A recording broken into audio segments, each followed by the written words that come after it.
Sleeping Beauty, adapted by me, Klaus White. Once upon a time, long, long ago, there lived a kind king and queen who had almost everything.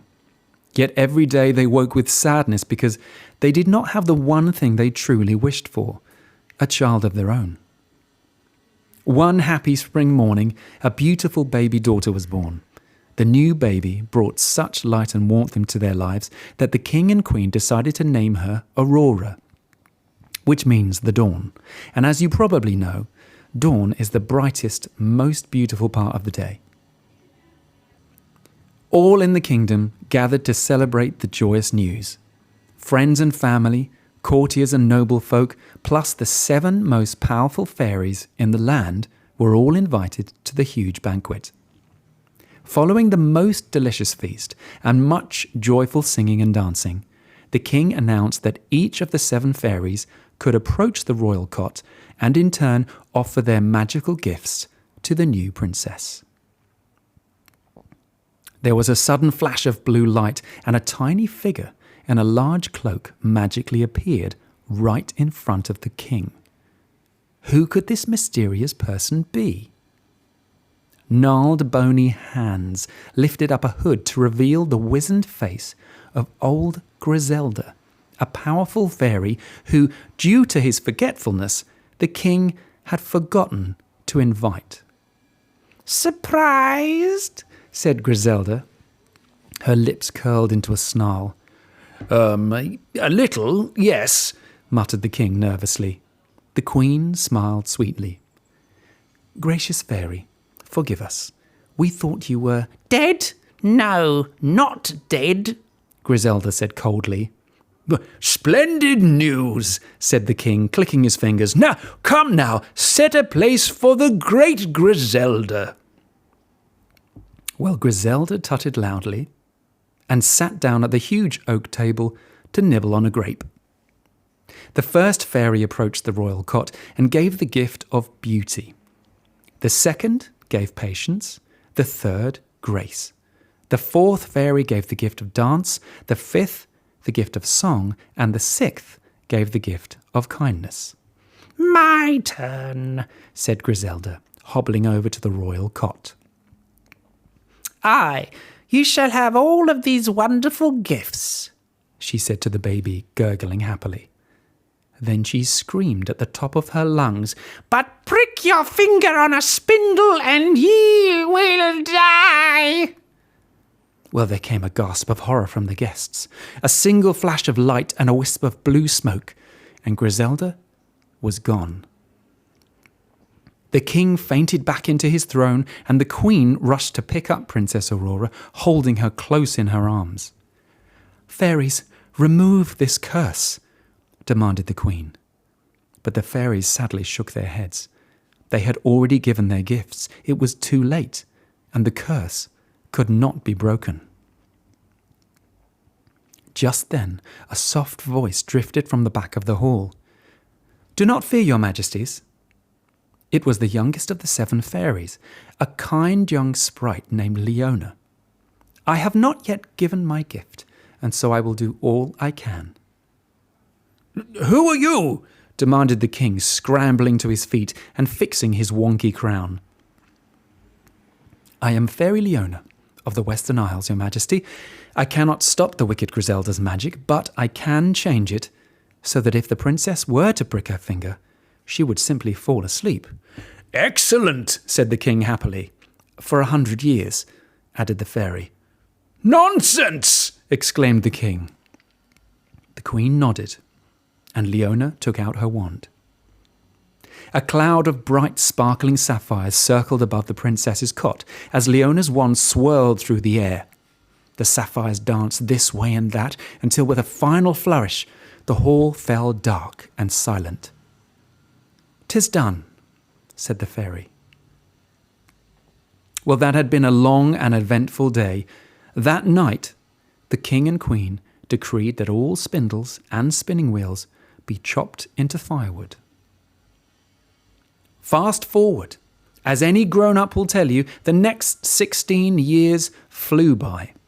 Princess Aurora, much to her parents' relief, had grown up to be a patient, kind young lady in a land free of spindles and spinning wheels. Everyone admired her for her gentle nature and her enchanting voice. A sweeter girl had never walked the land. One morning, after polishing off her royal pancakes, the princess decided to go exploring. She made her way to the East Tower and found a large wooden door. She pushed it open and walked through on her tiptoes. She found a small winding staircase and decided to climb it. When she reached the top, Aurora found an open door and walked right in. It was a room she didn't recognize, full of the most beautiful cloth.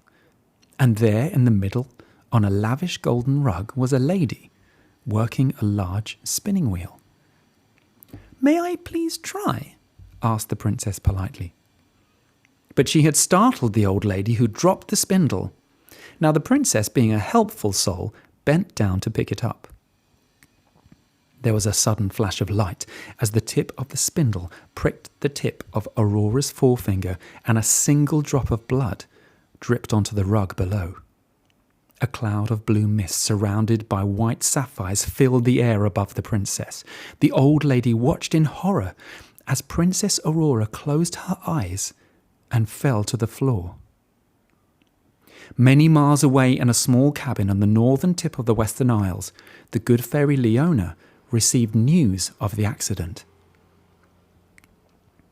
She wasted no time in packing her magical potions and set off that night to arrive at the castle gates the following morning. The king and queen were in a somber mood. "My plan is a simple one, and your only hope if you wish to see your daughter again." "Anything," replied the queen without hesitation, and the king nodded. "Very well, I have prepared a powerful spell to put all here in the castle into a deep sleep. The sleep will only be broken when the princess awakes in 100 years' time." "That's preposterous," said the king. But the queen, understanding there was no other way, asked softly, "How will we be safe?" "Do not fear, your highness," replied Leona. "I shall protect all in the castle with a magical forest, the likes of which no one has ever seen. Even the largest ogre with the sharpest axe would be unable to cut through." Well, the king and queen kissed their sleeping daughter. With much sadness, they moved to their chamber and lay on the royal bed. Fairy Leona waved her wand, and her magic spread throughout the castle. The stone corridors fell silent as the maids, footmen, butlers, and even Aurora's young puppy Puff fell fast asleep. A little while later, 10 miles away, the good fairy turned to gaze at the majestic castle. Then, as promised, she created a magical forest 10 miles deep, with monstrous trees and thick brambles which grew to surround and protect the castle.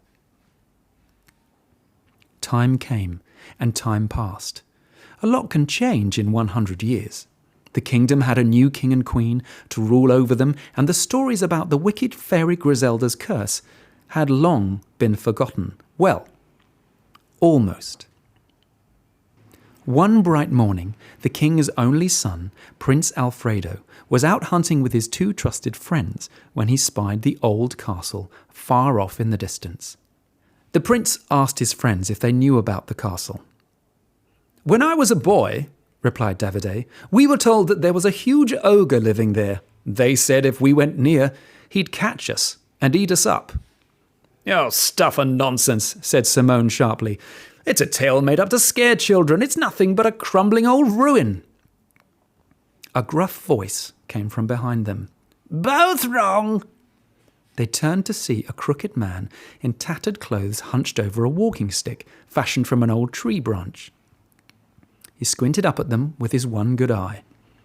Alfredo approached the old man and bent down on one knee. "Tell me, my good sir," he asked, "what do you know of the castle over yonder?" "Your Highness," said the old man, bowing, Over 50 years ago, me grandfather said it belonged to a fine family, much like your own. Go on, said the prince. Well, there in the tallest tower lies a princess, cursed to sleep forever, a real beauty, so they say.